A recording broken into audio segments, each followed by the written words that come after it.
And so the first we're going to talk today about is utopian movements, and these were both religious and secular. There were both religious and secular utopian movements, but we're going to start by talking with some of these religious ones. And America in general was going through quite a religious awakening during this first part of the 19th century. There was a succession of religious revivals that historians collectively refer to as the Second Great Awakening, and this remade the religious landscape of the country. This was really characterized by the democratization of sort of the Protestant religion. Preachers would take advantage of these new transportation methods, as well as go out on horseback into the frontiers and convert all people they could, and they would.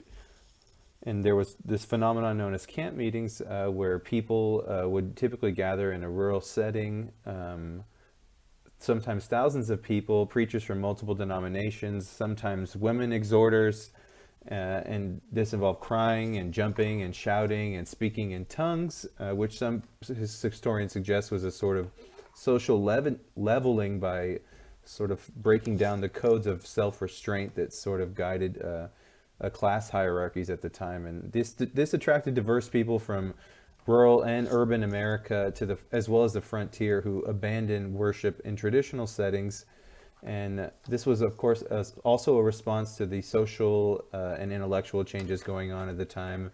This market revolution, westward expansion, European immigration, that had challenged the sort of bonds that traditionally held people together, churches, families, work, the structures that connected people. And revivalism offered worshipers a social and religious structure to cope with these changes, that even at the same time, it allowed space to incorporate migrant families, immigrants.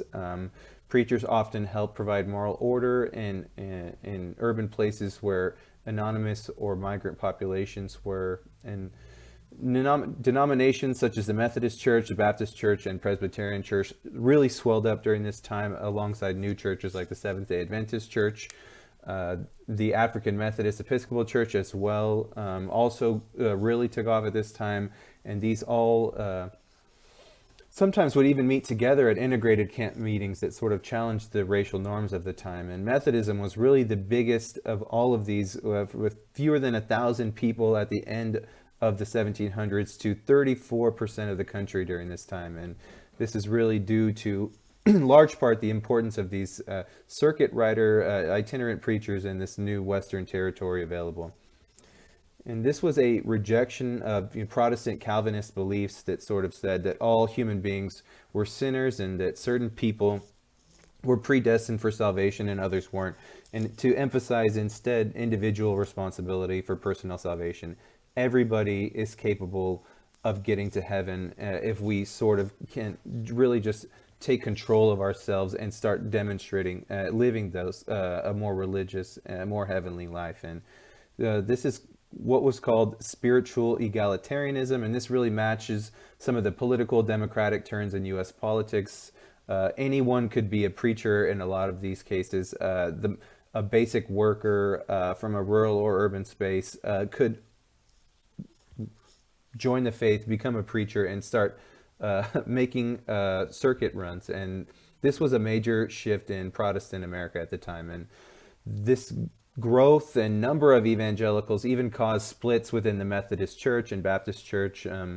Some even moved to start their own religions, like Joseph Smith, who founded the Mormon Church during this time. And Joseph Smith, he claimed that God the Father and Jesus Christ had appeared to him in a vision of grove trees, near a grove of trees in his boyhood home in upstate New York, and commanded him to, quote, join none of the existing churches, for they are all wrong.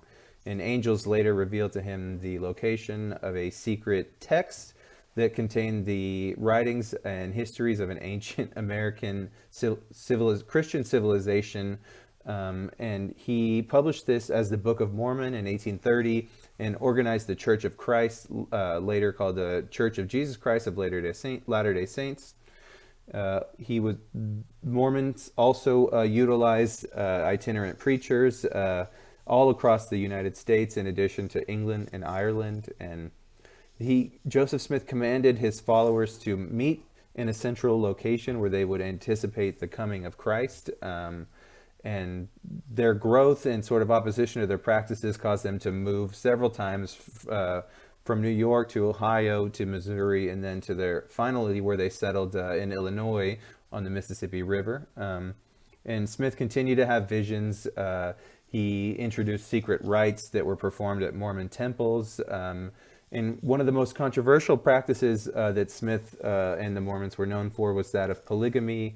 Smith himself was known to have married up to 30 women, and he was eventually killed by a mob in the summer of 1844. And the Mormons would later move to Utah once that Western territory was open. And the Mormons were not the only group to challenge domestic norms through radical sexual experiments. Another group that your book talks about is the Shakers. The Shakers were led by a woman named Mother Ann Lee.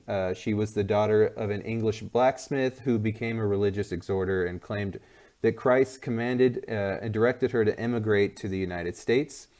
And she established herself in upstate New York at the end, towards the end of the 1700s, and Shaker communities quickly spread across the northern part of the United States, all the way from Maine into Kentucky, which is technically part of the South, and had over almost 5,000 members at its peak during this time period. And the Shakers were known for advocating for equality of the sexes. They believed God had a dual male and female personality, thus the two sexes were spiritually equal. They believed in sexual purity. Virgin purity was a core belief of the faith, and abstinence was strictly enforced. Men and women lived in separate dorms, and they had communal eating areas. And other people actually gave the group its name after observing worship service where men and women would separate and they would engage in frenzied dancing. And so this is where the name Shakers comes from, if you can sort of picture what that might look like. They did not believe in private property, though they were actually very economically successful through the sale of produce. Actually, they were some of the first people to market vegetable and flower seeds, herbal medicines, breed cattle for profit, and they survived into the 20th century. In fact, Shaker furniture, if you have ever watched Antique Roadshow, is very popular still. And so there was also one more community that your book talks about, and that was the Oneida community that was founded in upstate New York by John Humphrey Noyes. Noyes was a Vermont-born son of U.S. congressman. He really took revivalist doctrine to an extreme. He claimed that him and his followers had reached a state of sinlessness. He abolished private property, and he abandoned traditional marriage. All members were supposedly part of one holy family, and thus they practiced something called complex marriage, where any man could propose sexual relations to any woman, and the woman had the right to either accept or reject this. And all sexual relations were acknowledged by society and recorded in a public record book. They felt that exclusive affections, basically monogamous relationships, destroyed the harmony of the entire community. And Noyes was actually indicted for adultery in 1848 by local officials, and he relocated the community and where they survived till 1881. And so, just like the sexual practices, it was kind of a dictatorial environment. They demanded strict adherence to community rules. Individuals had to agree to live by Noyes' religious beliefs and teachings. And members practiced something called self-regulation, where they watched each other closely and they criticized those who violated Noyes' regulations. And there was even a committee who could determine who could procreate, and sort of an early example of eugenics. And like the Mormons' furniture, the Oneida community is famous for silverware that they produce, which is still very famous to this day. And so there was also secular movements for utopian communities. One of these that your book talks about was a community called Brook Farm that was founded by the Transcendentalists. among them Ralph Waldo Emerson and Henry David Thoreau.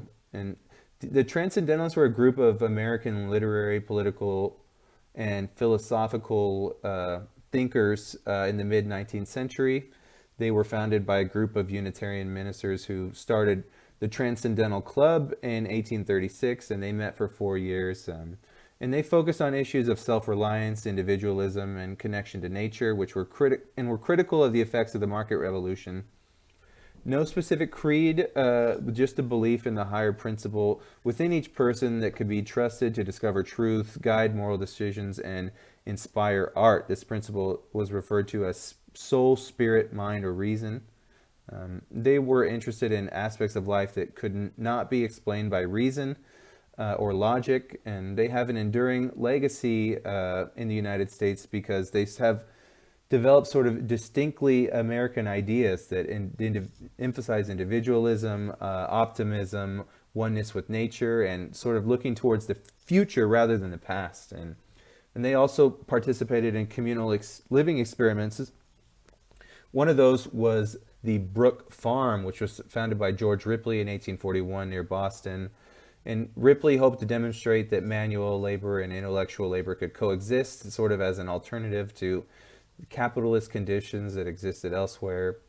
And they based the farm based on a man named Charles Fourier's principles, who had envisioned a communal living and working conditions while retaining private property. And he had developed this idea for settlements called phalanxes, which were planned in every detail, from the amount of people to how much money that would be made by tourism and how much leisure time would be devoted to music, dancing.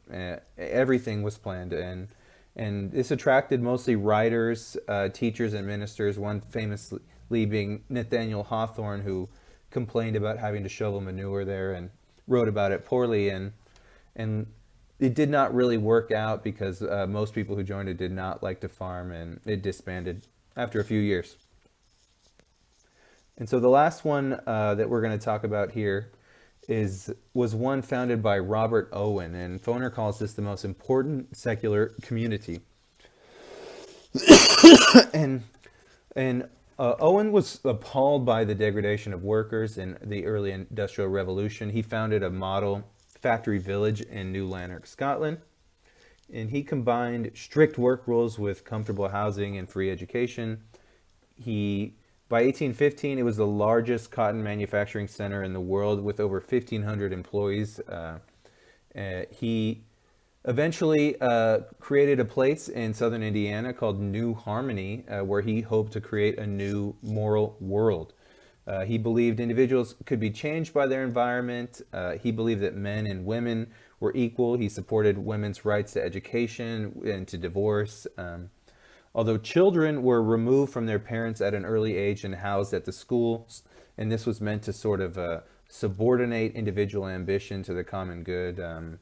He actually was not very successful. There was not much harmony at New Harmony, and they fought a lot about issues of property, and it only survived a few years, though the principles were very influential in the labor movement, educational movement, and the women's rights movements.